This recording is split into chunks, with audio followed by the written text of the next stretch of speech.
Kepada Tuan dan Puan, para anggota DPR yang terhormat, apa kabar hari ini? Sepertinya tak sebaik biasanya. Sama, di sini pun begitu. Kita semua memang sedang diuji. Hidup memang tak selalu baik, kan? Seperti kami-kami ini, Tuan dan Puan juga mungkin lebih banyak bekerja di rumah. Kalau lihat siaran sidang atau rapat terbuka di gedung DPR sekarang sih kelihatannya banyak kursi yang kosong. Tapi biasanya juga kosong kan ya? Tuan dan Puan anggota DPR yang terhormat, saya perhatikan parlemen negara lain fokus melawan corona. Tapi rasa-rasanya isu-isu yang keluar dari Senayan belakangan kok kebanyakan tidak terkait corona ya? Kami malah membaca DPR bersemangat membahas isu-isu lain. Contohnya, rancangan Undang-Undang Cipta Kerja yang banyak ditolak karena dinilai mementingkan kepentingan investor di atas kebutuhan pekerja. Presiden Jokowi pekan lalu sempat menyatakan pemerintah dan DPR menunda pembahasan salah satu klaster di rancangan undang-undang itu, klaster ketenagakerjaan. Ini untuk memberi kesempatan mendalami substansi dan mendapat masukan dari banyak pihak. Berpegang pada alasan itu, maka sudah seharusnya klaster lain dalam RUU Cipta Kerja pun perlu ditinjau ulang. Karena yang lain juga bukan tanpa masalah, terutama dari perspektif lingkungan dan keadilan gender. Tidak cukup hanya menunda pembahasan satu klaster saja. Ada juga RUU lain yang masih nekat mau dibahas.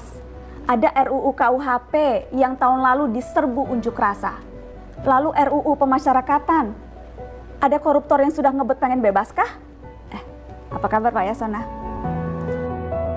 Terus terang saja, membahas undang-undang yang menyangkut hajat hidup orang banyak di masa seperti sekarang ini terlalu mengundang curiga. Gara-gara pandemi yang pada jatuh cinta saja berani menunda nikah loh.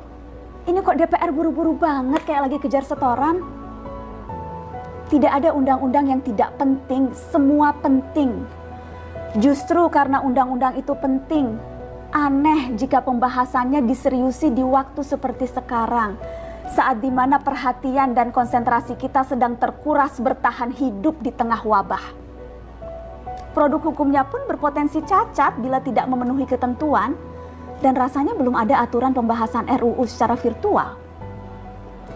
Jika ngotot menuntaskan Omnibus Law, atau RUU KUHP, atau RUU pemasyarakatan, jangan salahkan jika ada yang menilai DPR tidak menjadikan perang melawan corona sebagai prioritas. Saya percaya setiap tindakan dan keputusan di masa krisis mencerminkan skala prioritas. Atau memang inikah prioritas wakil-wakil rakyat kami saat ini? Bikin ribut juga jelas tak seharusnya jadi prioritas.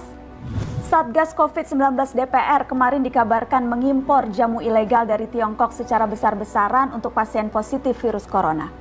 Satgas kemudian membantah itu, katanya ini diproduksi di Jakarta dan merupakan sumbangan Wakil Ketua DPR RI Sufmi Dasko yang akan dibagikan gratis ke berbagai rumah sakit.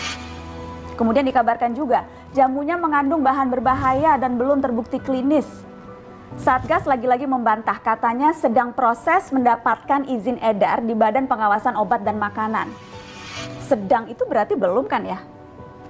Tuan dan Puan yang terhormat, niat baik pun perlu proses yang baik. Proses yang semrawut hanya akan disusul polemik. Sementara sekarang kita sedang banyak-banyaknya menaruh harapan kepada negara. Tindak tanduk DPR salah benarnya akan selalu dilihat. Makanya sempat ramai juga warganet mengkritik Satgas COVID-19 DPR RI yang berfoto mengenakan APD saat hendak berkunjung ke rumah sakit darurat Wisma Atlet menyerahkan sumbangan DPR. Ini dinilai melukai hati masyarakat. Tenaga medis kita saja bertaruh nyawa benar karena kekurangan APD.